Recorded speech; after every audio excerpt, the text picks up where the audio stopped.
standpoint. You guys were really aggressive running the bases out at Southern Cal. You feel like that's a precursor to what you're going to be like this season?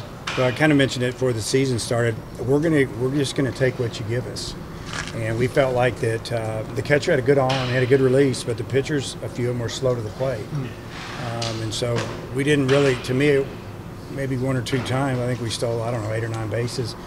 Really was a gamble. I felt like if our guy got a good jump with the times that their pitchers were to the plate, that we could steal them, and the catcher would have to make a perfect throw. And in a couple cases, he really did make good throws. We just beat him, and it has to be the right guy. I mean, you look at the numbers.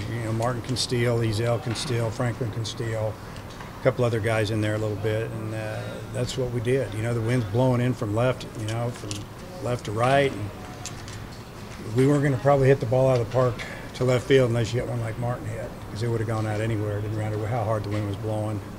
But for the most part, you had hit it just right on the first 2 days anyway, and just felt like we needed to get some guys in scoring position. It bothered them.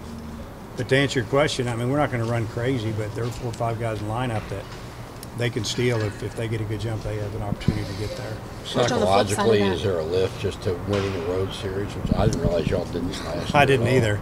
I had no idea, to be honest with you. I could have told you we didn't win one last year, and I could tell you who they were against, because they were all against top 10 teams. And we pretty much won every Friday game and lost the next 2. It was really disappointing. But for us to go out there on the road and play a good team, and they have good players. I mean, you look at their guys; they're big and strong. Their arms are good. Throwing the ball 95 miles an hour at us. It's just, I feel good that we won the series, and we were real close to sweeping it. We had a couple fresh pitchers in the bullpen, but they're freshmen and they haven't pitched yet.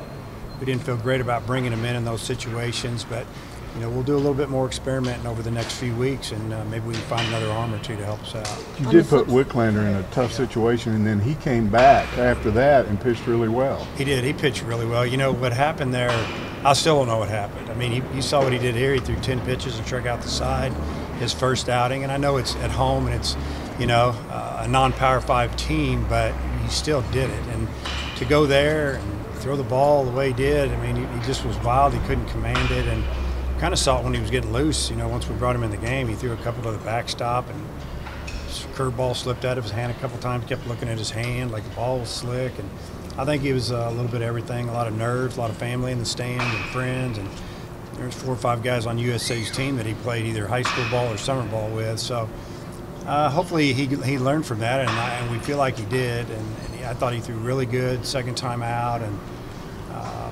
obviously he was right there to get a win. It didn't happen, but we're going to give him the ball tomorrow to start. We're going to have to piece that thing together tomorrow, and there'll be a lot of young guys pitching tomorrow. How would you anticipate what do you anticipate from him?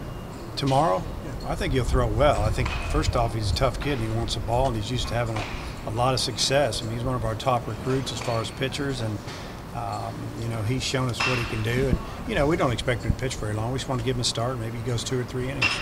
You talked about stealing bases, but Casey Opitz on the flip side of that, throwing people out, playing really well behind the plate right now. I'll tell you what, our catchers, both of them have done a great job so far in 6 games. But Casey, the first 2 games, that's as good as I've ever seen a catcher catch at our level. I mean, because of the balls in the dirt, the blocks, jumping on it, throwing people out. I mean, we were very impressed. And, really the defense is what helped us win those first 2 games. I mean, we had Casey threw had a ball blocked the ball, jumped on it, threw a guy trying to steal. They tried to steal third.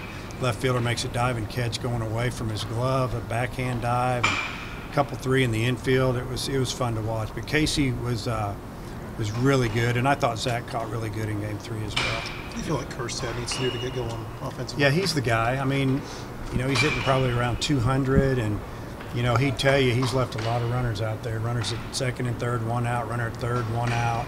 Didn't get them in, and we just want some contact there. Get the ball to the outfield. One of them struck out, the other one tapped one back to the mound, but he got behind 0-2 before he knew what happened. And kind of swinging at pitches out of the zone that are up, and that I've told him that's your battle. You've got to learn how to stay off that pitch, because if you don't, that's all they're going to do is throw it up there. And, he got a little better and went back at it a little bit, but if we could get him going, it's really going to help, and we know he's going to get it going. I think that Memphis pitcher you've seen in the last couple of years, what do you remember about him? crafty lefty. He's going to throw about 87, 88 miles an hour. Wears glasses. Likes to spin it. Lefties, you know, he hasn't thrown in 2 weeks because he threw opening weekend out of the pen, and then he didn't throw in the midweek game last Tuesday, and he didn't throw Sunday in their doubleheader. So he's going to have a fresh arm, and they'll probably let him go as long as he can. You know, it's up to us to do a good job against him. For a young team, you mentioned not winning a road series last year, obviously tough competition, but for a young team to win a road series right out of the gate at Southern Cal, how big was that? Well, I think time will tell. You know that we'll be able to tell you in a few weeks when we start. You know, when we go to Alabama and playing 2 games in Austin over spring break, and you know those road series that we have. They've done it. They're probably not going to worry about it. Maybe people won't talk about it. You know, you guys haven't won a series in forever. That's over with, which is good. And because I hadn't even thought about it, to be honest with you, but I'm sure maybe they're online and on their Twitter accounts a little more than I am. So whatever. But I think it's great. I think it's great that we knocked it out early and we don't have to really talk about it.